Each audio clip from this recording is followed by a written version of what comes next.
Bab 371. Corin kehilangan kata-kata. Apa yang kulakukan? Aku tidak memprovokasi siapapun. Kenapa aku diserang tanpa alasan di sini? Jangan menunjuknya. Sebuah suara berat dan menggelegar terdengar dari tak jauh. Meskipun suaranya keras, nadanya terdengar hampir memekakkan telinga bagi siapapun yang mendengarnya. Semua orang merinding saat melihat ke arah suara itu. Di kejauhan berdiri seorang pria jangkung dan tampan. Rambutnya yang rapi dan indah menonjolkan fitur wajahnya yang rupawan, yang tampak menawan dari segala sudut. Sosoknya yang utuh mengingatkan pada patung berjalan, dan ia memancarkan aura prestise meskipun wajahnya tanpa ekspresi. Jeremy berjalan dengan tenang dan memancarkan aura menakutkan dari tubuhnya. Lukas menyipitkan matanya dan menatap tajam ke arah laki-laki itu. Sunny tertegun, dan dia bertanya-tanya mengapa Jeremy ada di sana. Sementara itu, sebagian besar masyarakat merasa tertekan dengan suasana yang semakin tegang dan tidak berani untuk bersuara karena mereka melihat dengan cemas percakapan antara kedua pria tersebut. Corin mengangkat alisnya dan terkejut melihat pria itu muncul di sana. Tanpa kehadiran orang-orang terdekatnya, ia sangat ramah terhadap gestur pria itu yang muncul di sana dan secara naluriah mencondongkan tubuh untuk menatap pria yang jauh lebih tinggi darinya. "Kenapa kau di sini?" Jeremy menurunkan pandangannya, dan tatapan dinginnya sedikit melunak saat menatapnya. "Hujan, jadi aku datang untuk membawakanmu payung." Tommy, yang mengikutinya dari belakang, memegang payung hitam. "Apakah di luar sedang hujan?" Corin ingin melihat keluar jendela, tetapi karena tidak ada jendela di sekitarnya, dia tidak dapat melihat apa yang terjadi di luar mal dan apakah sedang hujan. Telapak tangan pria itu yang besar dan kasar menopang kepala mungilnya, mengangkatnya membentuk sudut 45 derajat, dan dengan penuh kasih sayang membelai wajah mungilnya dengan jari-jarinya yang panjang. "Sudah selesai menikmati sore ini. Bersenang-senang. Aku baru saja dimarahi." Corin menguap malas. "Aku lelah. Aku ingin pulang." Pria itu berpura-pura tidak senang dan mengerutkan kening. "Aku tidak menyangka kau akan lelah. Apa kau lebih suka dimarahi orang lain daripada menghabiskan waktu bersamaku? Tidak bisakah kau meneleponku jika kau diganggu di luar?" Dia tidak bisa berkata apa-apa saat mendengar nada bicara seperti itu darinya, tetapi kedengarannya sangat memanjakan, seolah-olah dia benar-benar menganggapnya sebagai siswa sekolah dasar. Corin mengerutkan bibirnya dan berkata, "Bukankah kamu ada di sini sekarang bahkan ketika aku tidak memanggilmu? Kamu nggak akan terpikir untuk meneleponku kalau aku nggak muncul di sini." Jeremy mengusap kepalanya dan berkata dengan nada mencela dan dewasa. Corin terdiam. "Aku tak tahan dengan kelucuannya." Jeremy tidak menggodanya lagi, menarik Corin dengan lembut ke sisinya, dan melindunginya dengan lengannya. Karena Lukas telah berbicara kasar kepada kekasihnya sebelumnya, ia mendongak ke arah pria itu dan berdiri membela Corin. "Kuharap keluarga Rivera akan lebih baik daripada menjadi definisi kata, tidak tahu berterima kasih. Beraninya kau menunjuk gadis yang pernah membantu ayahmu." Lukas melirik Jeremy, dan ekspresi kesalnya akhirnya kembali normal saat senyum tenang namun elegan mengembang di wajahnya. "Hal yang sama berlaku untukmu dalam hal rasa tidak tahu terima kasih, Jeremy. Anya, adikku, juga menyelamatkan hidupmu. Jadi mengingat kau begitu dekat dengan perempuan lain di hadapanku, aku jadi bertanya-tanya apakah Anya masih punya tempat di hatimu. Apa kau lupa pengorbanan adikku untuk menyelamatkanmu?" Bab 372. Ekspresi dingin Jeremy berubah semakin muram. "Aku tidak pernah melupakan kebaikan Anya, dan aku akan membalasnya untukmu." "Benarkah?"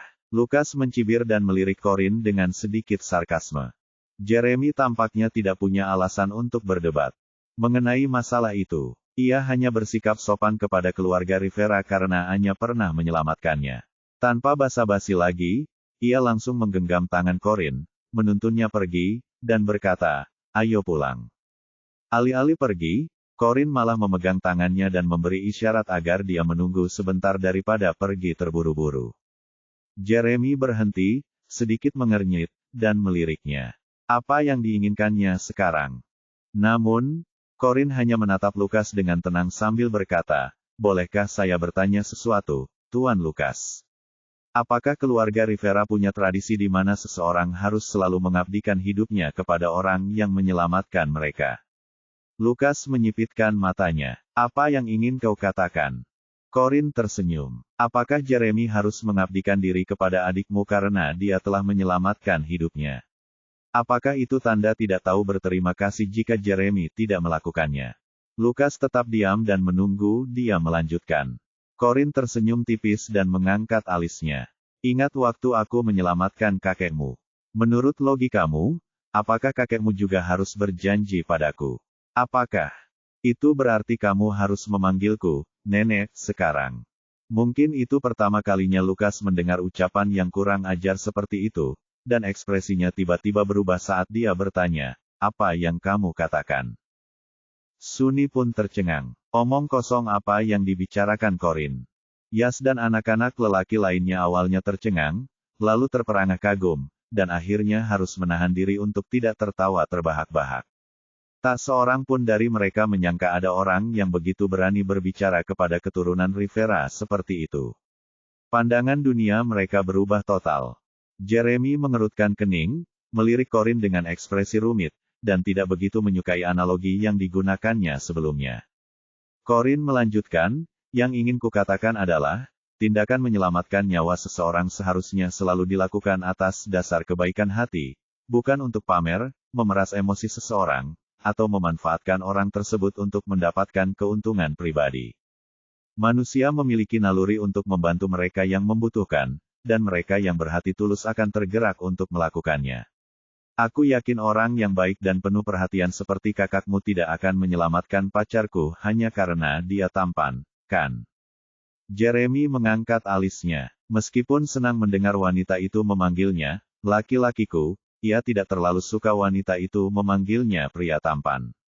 Ia tidak tahu harus bereaksi seperti apa, dan ia bertanya-tanya apakah wanita itu juga mencoba membuatnya kesal.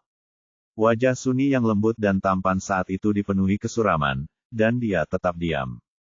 Corin kemudian menambahkan, Jeremy tidak pernah menjadi orang yang tidak tahu berterima kasih.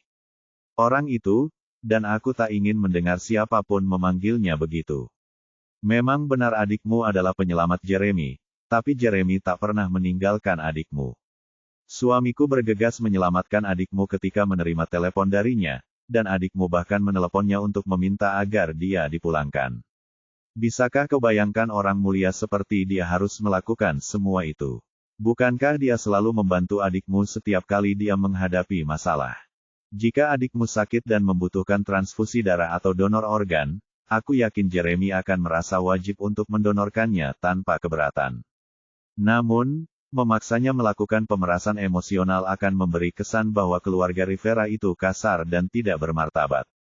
Lukas terdiam. Ini pertama kalinya dalam hidupnya hal seperti itu terjadi padanya, dan ia bingung harus menjawab apa kepada Corin. Sementara itu, Edmund frustrasi karena itu juga pertama kalinya ia melihat majikannya dimarahi seorang gadis kecil. Meskipun ingin melampiaskan amarahnya atas nama Lukas, ia tidak berani bertindak gegabah dan bicara sembarangan ketika Lukas diam saja. Bab 373. Corin punya banyak hal untuk dikatakan, dan dia tersenyum lembut sambil melanjutkan, dan satu hal lagi. Luna bukan nama yang dilindungi hak cipta, kan? Kalau bukan, kenapa aku tidak boleh menggunakannya? Nama yang tidak dilindungi hak cipta bisa digunakan oleh siapa saja, dan kau tidak berhak menentukan nama apa yang boleh atau tidak boleh kugunakan. Alfabetnya diciptakan sejak lama, bukan oleh Anda atau keluarga Anda. Lagi pula, aku tidak ingin mengaku punya hubungan dengan keluarga Rivera. Kalau aku ingin punya hubungan yang bisa kupamerkan, aku pasti sudah mengganti nama belakangku menjadi Holden. Kalian, keluarga Rivera, sebaiknya menjauhiku mulai sekarang. Setelah mengakhiri omelannya yang tajam dan terus terang, Corin mengulurkan tangannya dan menggenggam lengan Jeremy dengan patuh sambil berkata, ayo pergi. Aku akan mentraktirmu makan. Aku melihat restoran di lantai atas yang kelihatannya cukup bagus. Jeremy tersadar kembali dan mengerutkan kening. Kau mentraktirku. Corin mengangguk dengan tenang. Ya, aku mentraktirmu pakai uangmu. Ada yang salah. Jeremy tersenyum cerah dan sedikit melengkungkan bibirnya. Tidak, Sama sekali tidak. Mereka berbalik saat mereka mengobrol satu sama lain dan berjalan bergandengan tangan menuju eskalator. Tommy mengikuti mereka dengan tertib, tetapi ia sengaja menunggu sekitar setengah menit sebelum naik eskalator. Dengan begitu, ia bisa menjaga jarak dan menghindari terlalu mengganggu. Pret, 373. Di saat yang sama, Lukas terpaku di tempat, dan raut wajahnya tampak masam setelah ditegur gadis kecil itu. Ia menjalani hidupnya dengan tenang dan kalem, namun ia kehilangan ketenangannya saat itu, bahkan urat-urat di dahinya pun mulai muncul. Edmund sedikit gelisah, lalu melangkah maju untuk berkomentar dengan hati-hati. Tuan, bukankah lidah Nyonya Holden agak terlalu tajam? Bagaimana mungkin dia bersikap kasar kepada Anda hanya karena dia mendapat dukungan Jeremy? Lukas memejamkan mata, menarik napas dalam-dalam, dan menenangkan emosinya sebelum mendongak untuk menatap pelaku utamanya, adiknya yang ceroboh, Sunny. Ia berkata tajam kepadanya, pulanglah. Sunny terkejut setelah dibentak dan langsung menundukkan kepalanya, wajahnya panas menahan sakit akibat tamparan itu. Lukas selalu bersikap tegas dan acuh tak acuh sejak kecil, tetapi itulah pertama kalinya Lukas menamparnya. Meskipun menyimpan dendam terhadap kakak laki-lakinya, ia tak berani bicara dan hanya menggertakkan gigi sebelum mengikuti mereka pulang tanpa berkata sepatah kata pun. Melihat semua orang sudah pergi, Yas tersadar dan menghampiri ketiga gadis itu. Kalian lihat betapa tidak bergunanya Sunny, kan? Dia cuma pengecut yang berusaha bersikap tangguh, Charlene, dan langsung berubah jadi penakut begitu melihat kakak laki-lakinya. Charlene menatap penuh kerinduan pada sosok belakang gebetannya, dan dia memutar matanya ke arah Yas ketika mendengar ucapannya. Apakah kau pikir kau lebih baik darinya? Kau selalu berbuat jahat dengan semua trik licik itu, dan aku paling benci pecundang sepertimu. Yas merasa kecewa. Hei, aku bukan orang seperti itu. Charlene mengabaikannya sepenuhnya dan memanggil kedua temannya lalu mereka bergegas pergi. Yas sangat kesal melihat orang yang ditaksirnya meninggalkannya begitu saja tanpa ampun dan mengepalkan tangannya erat-erat. Salah satu temannya datang untuk menghiburnya. Sunny pasti akan dimarahi habis-habisan begitu sampai rumah, jadi setidaknya hari ini tidak sepenuhnya sia-sia. Yas menggertakkan gigi dan meludah ke tanah. Aku akan mengurusnya nanti saat sekolah dibuka kembali. Saat itu, Anya telah menemukan keluarga Keru dan membunyikan bel pintu. Sherlyn lah yang datang dan membukakan pintu. Ketika ia melihat seorang wanita cantik mengenakan merek ternama berdiri di luar pintu, ia langsung cemburu dan tidak menyukainya. Siapa yang kau cari? Anya tersenyum sopan. Bolehkah aku bertanya apakah ini keluarga Corin? Ketika wanita itu menyebut nama Corin, Sherlyn malah menunjukkan ekspresi jijik. Siapa kamu? Dan kenapa kamu mencari Corin? Anya berkata sambil tersenyum, aku tidak mencari Corin. Aku di sini untuk mencarimu. Kau tidak tahu tentang pernikahan Corin, kan? Aku di sini untuk mengatakan yang sebenarnya. Sherlyn tercengang. Pernikahan? Pernikahan apa? Wanita jalang itu sudah menikah. Bab 374. Anya mengangguk. Memang, dan dia bahkan menikah dengan keluarga Holden, keluarga kelas atas. Raut wajah Sherlyn berubah muram. Apa katamu? Kok bisa begitu? Anya memiliki ekspresi ramah di wajahnya saat dia berkata, ini. Sekarang sedang hujan di luar, Nona Sherlyn, jadi kalau Anda tidak keberatan, bolehkah saya masuk dan berbicara lebih detail? Sherlyn berpikir sejenak dan memutuskan untuk membiarkan Anya masuk. Tentu, silakan masuk, dan pastikan untuk menceritakan detail tentang apa yang baru saja kau sebutkan. Aku ingin tahu bagaimana Corin menikah dengan Jeremy, dan apa kabar pernikahannya. Meskipun dia tidak tahu siapa wanita misterius itu, semua yang dikatakan wanita itu mengingatkannya pada peristiwa yang terjadi. Corin menghilang di hari Sherlyn hampir menikah dengan Jeremy dan bahkan tidak pulang malam itu.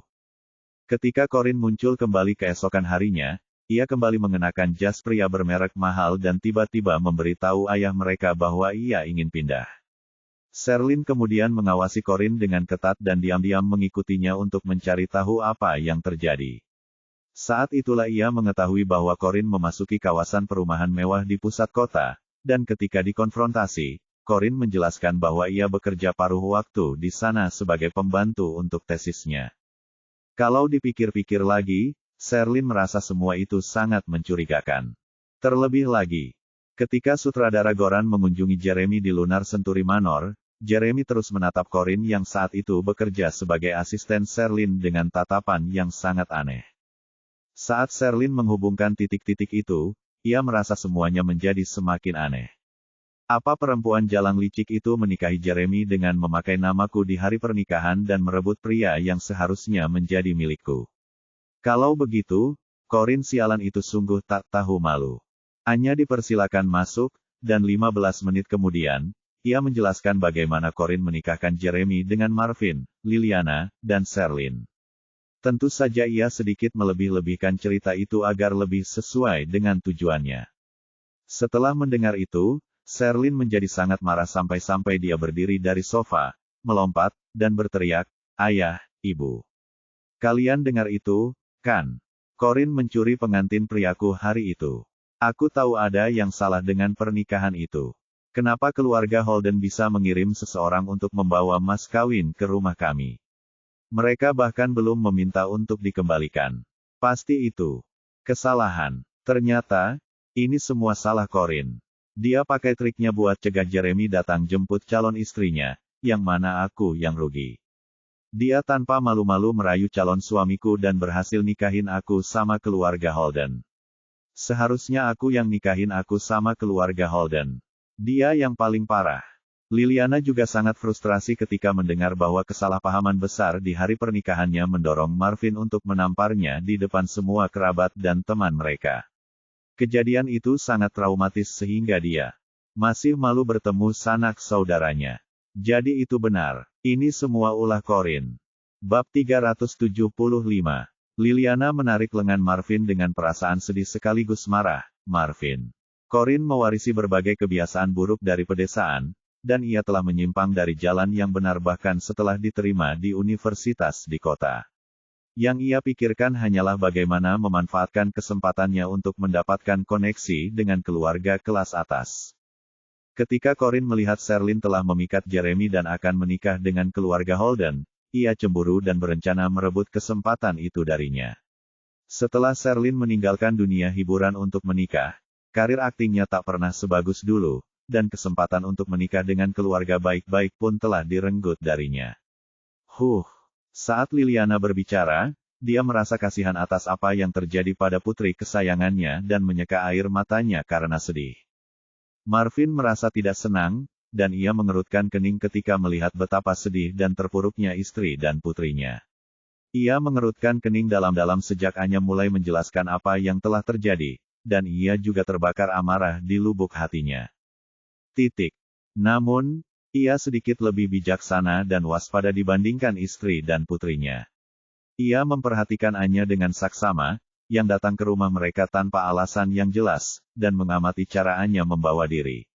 Dengan temperamennya yang menawan dan pakaian bermerek, tak diragukan lagi ia adalah putri dari keluarga kaya. Akibatnya, Marvin bertanya dengan curiga, "Siapa Anda, dan mengapa Anda tahu begitu banyak tentang Holden? Mengapa Anda datang ke sini untuk mengatakan yang sebenarnya? Apa tujuan Anda melakukan itu?" Anya sudah memperhitungkan pertanyaan itu dalam ekspektasinya, dan dia sudah menyiapkan cara untuk menghadapinya. Dia tersenyum tenang dan berkata, "Apakah identitasku penting? Aku tidak tahan melihat Corin menerima apa yang itu bukan miliknya, jadi aku datang untuk memberitahu keluargamu atas kebaikan hatiku. Kuharap Nona Sherlyn bisa mendapatkan kembali apa yang seharusnya menjadi haknya. Semua yang kukatakan itu benar. Kalau kau tidak percaya, kau bisa pergi ke kediaman Holdens untuk melihat apakah putri bungsumu, Corin, menginap di sana." Setelah selesai berbicara, ia mengeluarkan secarik kertas yang sudah ia siapkan sebelumnya dan meletakkannya di atas meja kopi. Yang tercetak pada catatan itu adalah alamat tanah milik keluarga Holden. Karena dia orang yang teliti, dia memperhatikan semua detail kecil dan menghindari penggunaan tulisan tangannya. Saat Marvin menatap catatan itu sambil berpikir keras, Sherlyn mengulurkan tangan dan mengambilnya. Ketika melihat alamat yang tercetak, ia meledak marah dan berkata, "Ayah, Ini alamat yang benar. Ini dia. Ingat waktu aku diam-diam mengikuti Corin. Aku melihatnya memasuki sebuah rumah besar di tempat ini, dan kemudian dia bilang dia bekerja sebagai pembantu paruh waktu di sana. Sekarang setelah kita tahu yang sebenarnya, dia sama sekali tidak pernah menjadi pembantu di sana. Dia menggantikanku untuk menjadi istri Jeremy. Ayah, Corin wanita jahat dan licik. Dia berbohong kepada seluruh keluarga kita. Marvin akhirnya percaya semua yang dikatakan Anya setelah mendengar peringatan Sherlyn. Ia menjadi sangat marah hingga menggebrak meja dan berkata, gadis tak tahu terima kasih itu sampai merampok calon pengantin pria adiknya. Ini keterlaluan. Sherlyn merasa kehilangan jutaan dolar, dan ia merasa dirugikan, menyesal, dan frustrasi. Saat itu, ia hanya ingin segera pergi ke Holden dan membeberkan si jalang, Corin. Apapun itu, ayah harus mendapatkan keadilan untukku. Corin telah menghancurkan karirku, menciptakan keretakan di antara kami bertiga, dan menghancurkan hubungan keluarga kami. Dia bahkan mencuri suamiku, merebut posisiku sebagai istri kaya, dan merampas semua yang seharusnya menjadi milikku. Aku tidak bisa membiarkannya berbuat sesuka hatinya. Liliana menyeka air matanya dan ikut menangis. Aku tidak keberatan kalau kamu lebih memihak putri bungsumu dalam hal-hal tertentu, tapi ini momen penting untuk Sherlyn. Kamu tidak bisa membiarkan Corin berbuat sesuka hatinya dan menindas putriku. Marvin meringis sambil merenung sejenak. Beberapa saat kemudian, ia menahan amarahnya dan berkata, kalian berdua, jangan khawatir. Kita akan pergi ke Holden besok pagi dan menyelesaikan masalah ini untuk selamanya dengan putriku yang pemberontak itu. Aku akan memastikan dia mengembalikan semua barang yang dia curi dari Sherlyn. Bab 376. Tidak ada bedanya putri Marvin mana yang menikah dengan keluarga Holden karena hal itu tetap akan menjadikannya ayah mertua Jeremy. Namun, jauh di lubuk hatinya, ia ingin putri kesayangannya, Sherlyn, menjadi istri Jeremy. Marvin tidak terlalu peduli pada Corin karena mereka tidak pernah tinggal bersama sebagai keluarga. Tidak, Corin dibesarkan di pedesaan, jauh darinya, jadi meskipun dia menikah dengan keluarga kaya, Marvin tidak akan mendapatkan apa-apa. Anak nakal itu bersembunyi di rumah keluarga Holden sejak dia menikah dengan keluarga itu. Dia bahkan tidak pernah mengunjungi kita sekalipun. Sungguh anak yang tidak tahu berterima kasih, pikir Marvin. Marvin merasa, akan lebih baik jika Sherlyn lah yang menikah dengan Jeremy, sehingga ia sebagai ayah Sherlyn bisa berbagi kejayaan dengan putrinya. Ketiga anggota keluarga Keru sedang berdiskusi tentang bagaimana membuat Corin membayar atas keangkuhannya ketika Anya diam-diam berdiri dan meninggalkan tempat mereka dengan senyum puas di wajahnya. Tujuannya untuk mengunjungi keluarga Keru telah tercapai. Meskipun dia sudah tinggal di luar negeri selama bertahun-tahun, dia selalu mengikuti perkembangan yang terjadi di negaranya. Agar Greg tidak lagi mempermasalahkan pernikahan, Jeremy menyusun rencana untuk mencari perempuan acak yang bersedia menikah palsu dengannya. Awalnya, ia menemukan seorang perempuan bernama Sofia yang berasal dari keluarga seniman bela diri yang panjang di negara bernama Chativa. Akan tetapi, Dewi Fortuna sepertinya tidak sedang tersenyum pada Sofia hari itu karena pesawatnya ditunda akibat cuaca buruk, sehingga ia tidak dapat menghadiri pesta pertunangan dengan Jeremy. Karena itu, Jeremy, dalam keputusasaannya, tak punya pilihan selain membujuk Corin untuk menjadi tunangannya. Bagaimana caranya, Anya tidak tahu. Namun, Anya mengetahui bahwa Sherlyn telah resmi mengumumkan pernikahannya dan keluar dari industri hiburan setelah Jeremy mengutus Tommy untuk mengantarkan hadiah pertunangan kepada keluarga Keru. Pasti ada sesuatu yang terjadi di antara keduanya karena, entah apa alasannya, Corin, dan bukan Sherlyn, yang menikah dengan anggota keluarga Holden. Oleh karena itu, Anya tidak dapat menahan diri untuk berpikir bahwa Corin, dalam upayanya untuk menikah dengan keluarga kaya, pasti telah melakukan sesuatu kepada Sherlyn sehingga Jeremy memilih untuk menikahinya. Anya telah menyewa seseorang untuk menyelidiki masalah ini dan mengetahui bahwa keluarga Keru memang mengadakan pesta pernikahan untuk Sherlyn hari itu. Mereka membuat semuanya menjadi sorotan publik. Mungkin, dan mereka mengklaim bahwa putri tertua mereka akan menikahi Jeremy, pewaris keluarga paling terkemuka di seluruh kota. Namun, Jeremy tidak pernah menghadiri pesta pernikahan. Semua itu sia-sia, dan akibatnya, Sherlyn dan orang tuanya menjadi bahan tertawaan teman-teman dan kerabat mereka. Setelah mengetahui hal ini, Anya memutuskan untuk menggunakan informasi ini untuk memecah belah Corinne dan keluarga angkatnya. Akan lebih baik jika Sherlyn bisa bertukar tempat dengan Corinne. Anya bisa tahu dengan sekali pandang bahwa Sherlyn adalah tipikal bintang muda, sosok yang begitu digemari industri hiburan. Karena itu, ia yakin Jeremy tidak akan tertarik padanya. Namun, Corinne berbeda. Ia memiliki kualitas tertentu yang unik, murni namun rendah hati, jujur namun nakal, dan manis namun tangguh. Kepribadiannya tulus, tidak dibuat-buat. Semangat bebas itulah yang baru bagi Jeremy, baru dan sangat menarik. Jadi meskipun Anya tak bisa menyingkirkan Corinne kali ini, ia akan membuatnya menderita untuk sementara waktu. Anya ingin Jeremy melihat sendiri bahwa betapapun istimewanya Corinne, ia hanyalah seorang gadis dari keluarga kelas menengah yang orang tuanya hanya memikirkan uang. Anya yakin bahwa begitu Jeremy tahu jenis apa, dari latar belakang apa Corinne berasal, dia pasti akan jatuh cinta pada Corinne. Bagaimanapun, Anya tidak sabar untuk melihat bagaimana drama akan terungkap dalam keluarga Holden besok. Hujan sedang turun di luar ketika Corinne dan Jeremy selesai makan malam di restoran Italia. Mereka berdua keluar, dan Tommy langsung memberikan Jeremy sebuah payung terbuka.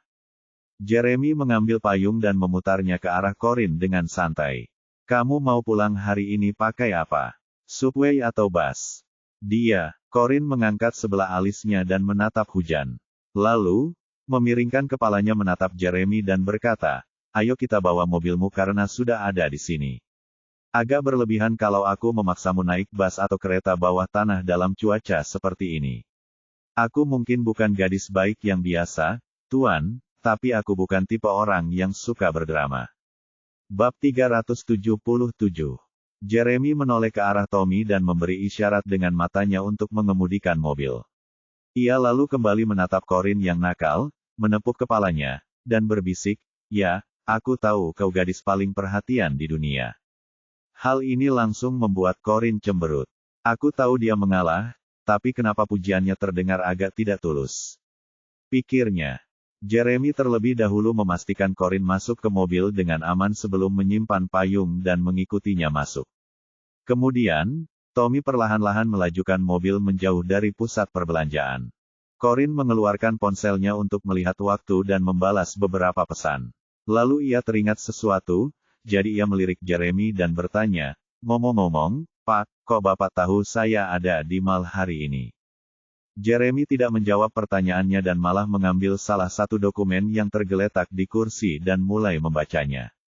Corinne menyipitkan mata. Jarang sekali melihat Jeremy, yang biasanya selalu selangkah lebih maju dari yang lain, bersikap begitu bersalah. Maka, ia sengaja mendekat dan berkata, katakan padaku, Tuan, apakah Anda menggunakan alat pelacak untuk melacak lokasiku lagi? Jeremy mendongak dan disambut tatapan ingin tahu Corinne. Tahu Corinne takkan berhenti bertanya sampai ia memberinya jawaban. Ia menjawab, ya, tapi hanya karena hujan mulai turun. Corinne mengerutkan kening dengan tidak senang. Fakta bahwa hujan bukan berarti Anda dapat melacak lokasi saya tanpa persetujuan saya. Jeremy tahu Corinne tidak suka dilacak. Ia terus membaca cepat dokumen di tangannya. Lalu ia membalik halaman dan berkata, aku akan berusaha untuk tidak melakukannya lagi. Corinne mengangkat alisnya dan mengulangi, coba untuk tidak melakukannya. Terkadang, aku perlu melakukan itu. Lagi pula, aku hanya melakukannya untuk memastikan kau aman, jawab Jeremy dengan sungguh-sungguh. Corinne mendengus. Oh, lupakan saja, Tuan. Kau melakukannya hanya karena kau ingin mengendalikanku. Jeremy meletakkan dokumen di tangannya dan memutuskan untuk menghentikan aktingnya. Ia menarik Corinne yang keras kepala ke pangkuannya dan mencengkeram dagunya dengan kasar. Kau benar, aku memang punya hasrat yang sangat kuat untuk mengendalikanmu, dan itu bukan satu-satunya hasrat kuat yang kumiliki. Mau tahu sisanya? Kata-kata dan sentuhannya membuatnya tersipu. Tuan, jangan, kau pikirkan itu. Jeremy mengangkat dagunya dan mendekatkan wajahnya. Aku sudah menahannya terlalu lama, dasar bocah nakal. Tommy yang sedang mengemudi diam-diam mengangkat sekat antara kursi depan dan belakang mobil untuk memberi mereka privasi. Corinne tahu dia tidak cukup kuat untuk mendorong Jeremy, jadi ketika bibir Jeremy hendak bertemu bibirnya, dia tiba-tiba bertanya, apa yang Anya hilangkan untuk menyelamatkanmu? Jeremy berhenti melakukan apa yang sedang dilakukannya, dan matanya menjadi gelap, tampaknya dia tidak ingin membicarakan hal ini. Corinne menatapnya sejenak sebelum berteriak. Terkikik. Coba ku tebak, dia kehilangan keperawanannya untuk menyelamatkanmu. Kau dan omong kosongmu, kata Jeremy sambil mengerutkan kening. Kalau begitu jawab pertanyaanku, kata Corinne, tidak peduli sedikit pun bahwa Jeremy tampak tidak nyaman membicarakannya. Jangan bicarakan masa lalu, kata Jeremy dengan berbagai emosi yang terpancar di wajahnya. Aku hanya mempermainkanmu. Tidak apa-apa kalau kau tidak mau membicarakannya. Lagi pula, aku punya beberapa rahasiaku sendiri yang tidak ingin kau ketahui. Corinne mengangkat bahu dan menerima telepon ini. Kesempatan untuk kembali ke tempat duduknya. Jeremy terdiam. Rahasia apa yang dia simpan yang tidak ingin aku ketahui? Tanyanya. Ia merasa bimbang, jadi ia mencubit gelabelanya tanda pasrah. Ia tidak hanya membiarkan wanita itu mengalihkan perhatiannya, tetapi wanita itu juga berhasil membuatnya bertanya-tanya tentang rahasia apa yang mungkin dia miliki. Bab 378. Tidak butuh waktu lama sampai Jeremy dan Corinne sampai di rumah. Corinne kelelahan setelah diganggu Sunni sepanjang sore, dan karena perutnya kenyang, yang ingin ia lakukan hanyalah mandi dan tidur. Jeremy mengikutinya ke atas, dan saat dia meletakkan tangannya di kenop pintu, dia meraih ke belakangnya dan meletakkan tangannya di kenop juga sehingga kedua tangannya diletakkan di atas satu yang lain. Seolah-olah dia merencanakan ini. Corinne mengerutkan kening dan berhenti memutar kenop pintu. Ia menatap Jeremy dan bertanya, Tuan, apa yang sedang Anda lakukan? Jeremy mendekatkan bibirnya ke telinga Corinne dan berbisik, saya ingin. Corinne secara naluriah menekuk lehernya saat pria itu mendekat. Apa yang kau inginkan? Tanyanya tergagap seolah baru saja melihat hantu. Jeremy mendekatkan bibirnya ke telinganya lagi dan berbisik parau, aku ingin masuk. Jawabannya membuat Corinne memikirkan hal-hal kotor. Kata-kata, masuk terdengar begitu menggoda keluar dari mulutnya, sampai-sampai ia tak kuasa menahan diri untuk tidak tersipu. Seluruh tubuhnya berdenyut-denyut karena hasrat, tetapi ia tak mau menyerah. Tuan, bagaimana aku bisa percaya kau serius padaku kalau kau begitu tak sabaran? Tangan yang memegang tangannya mengencang sedikit sebelum melepaskannya. Jeremy menegakkan tubuhnya dan mengacak-acak kepalanya. Baiklah, aku akan sabar dan menunggu sampai hari kau memintaku masuk ke dalam rumahmu. Kamar, aku akan membiarkanmu istirahat sekarang. Jeremy baru saja hendak pergi ke ruang kerjanya ketika Corinne berbalik dan berkata, tunggu, Tuan. Saya lupa memberitahu Anda sesuatu. Jeremy berhenti dan berbalik. Ya, lanjutkan. Corinne melengkungkan jarinya, memberi isyarat agar dia membungkuk sedikit, seakan ingin membisikkan beberapa rahasia ke telinganya, tetapi tidak bisa karena dia terlalu tinggi. Jeremy menyipitkan matanya, membungkuk, dan mendekatkan telinganya ke wajahnya. Corinne lalu berjinjit dan mengecup pipinya sebelum berkata, Pak, terima kasih sudah bersusah payah membawakan saya payung hari ini. Ini pertama kalinya ada orang yang melakukan itu untuk saya. Saya sangat berterima kasih. Selamat malam.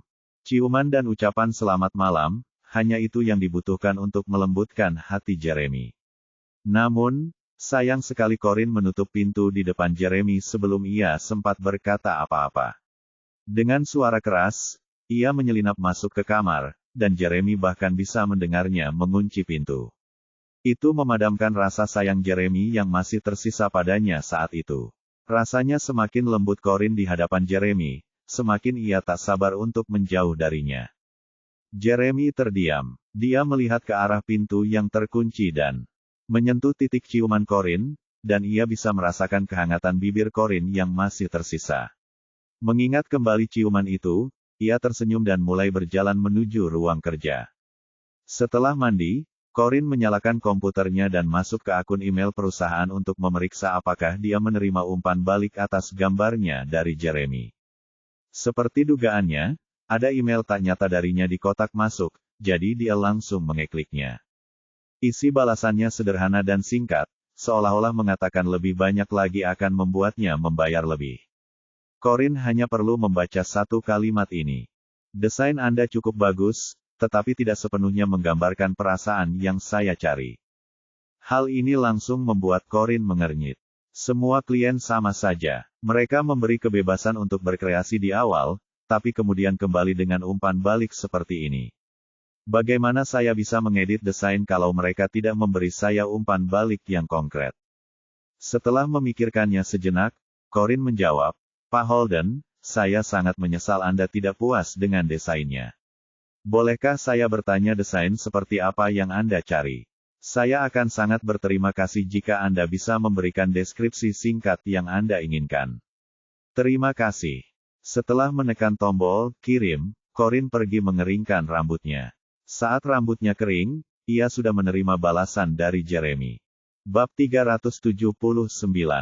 Jiwa. Yang saya inginkan adalah Anda mencurahkan hati dan jiwa Anda ke dalam desain ini. Desain ini dan desainnya harus mencerminkan komitmen Holden Group untuk memberikan nilai tambah kepada publik. Saya tidak menghabiskan semua uang itu untuk mempekerjakan Anda hanya karena keahlian profesional Anda, tetapi juga karena ketelitian yang Anda berikan dalam mendesain gedung Crescent. Jangan coba-coba membodohi saya dengan desain yang terburu-buru dan tampak sempurna ini, tetapi tidak memiliki jiwa. Moon, saya bisa melihat bahwa Anda cukup mahir dalam keterampilan desain Anda, tetapi Anda tidak menganggap serius proyek ini. Corinne tertegun, meskipun ia setuju dengan apa yang Jeremy tulis. Memang, ia tidak mencurahkan hati dan jiwanya ke dalam desain yang dikirimkan Jeremy. Sebaliknya, ia mengandalkan keterampilan teknisnya yang canggih untuk menghasilkan desain lain yang tak berjiwa. Jeremy benar. Aku harus mengerahkan segenap jiwa dan ragaku untuk ini, seperti yang kulakukan dengan gedung Crescent.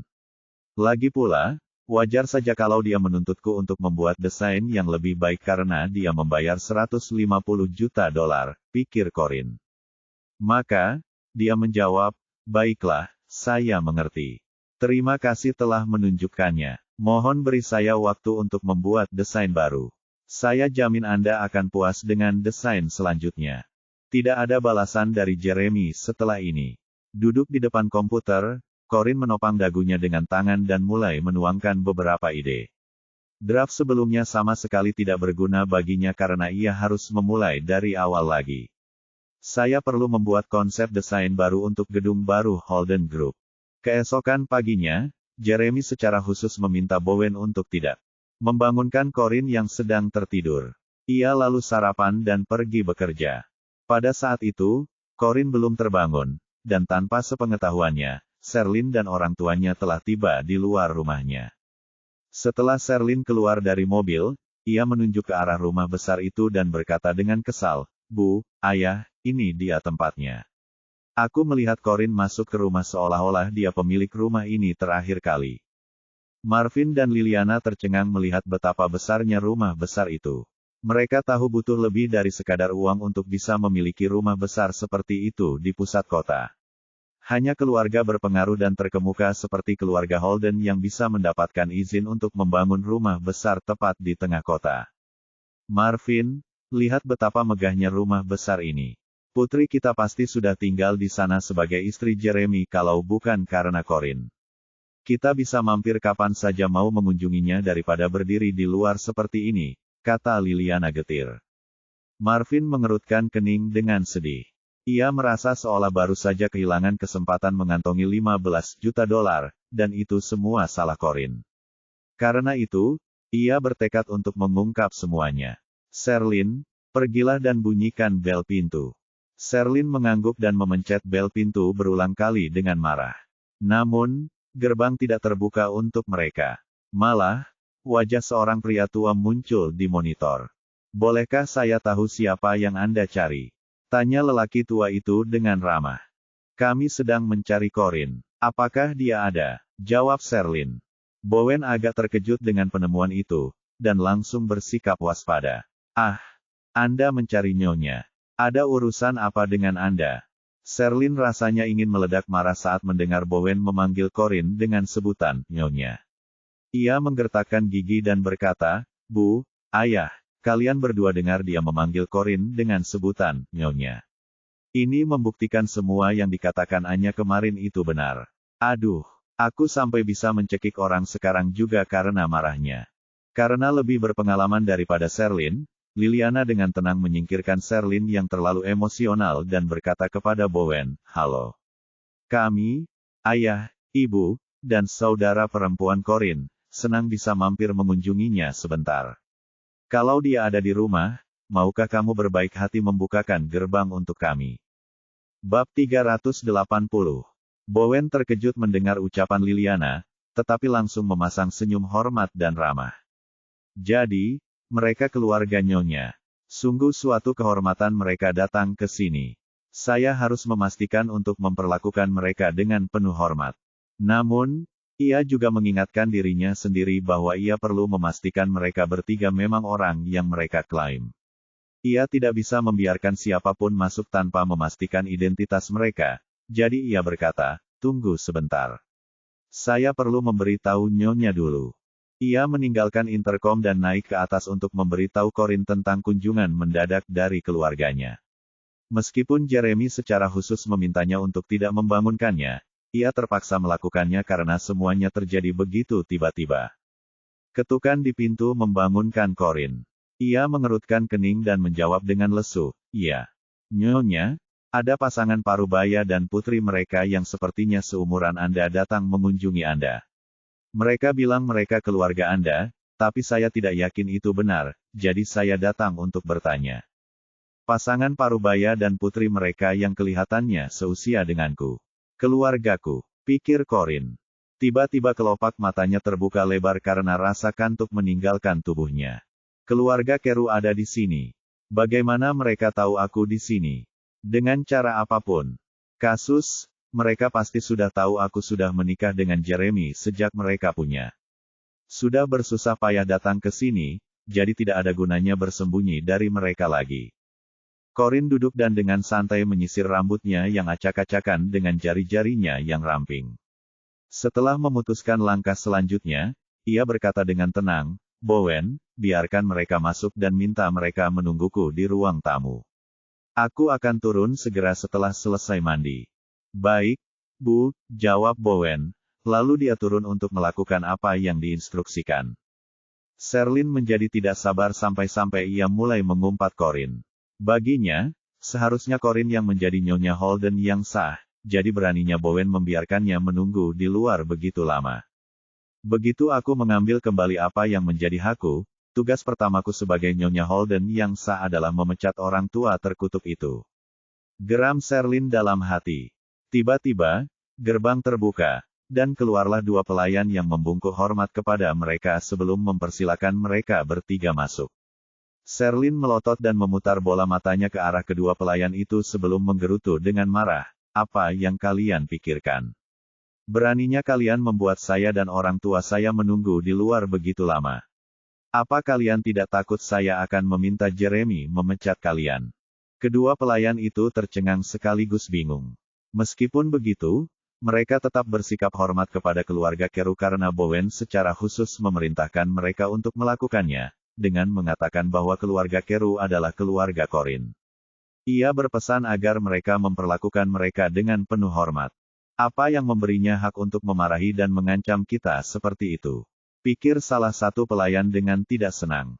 Dia pikir dia siapa? Bukan cuma kejam, tapi dia juga selalu memperlakukan kita seperti sampah. Apa dia pikir dia kepala keluarga dan Tuan Jeremy akan menuruti apapun yang dia minta? Pikir yang lain.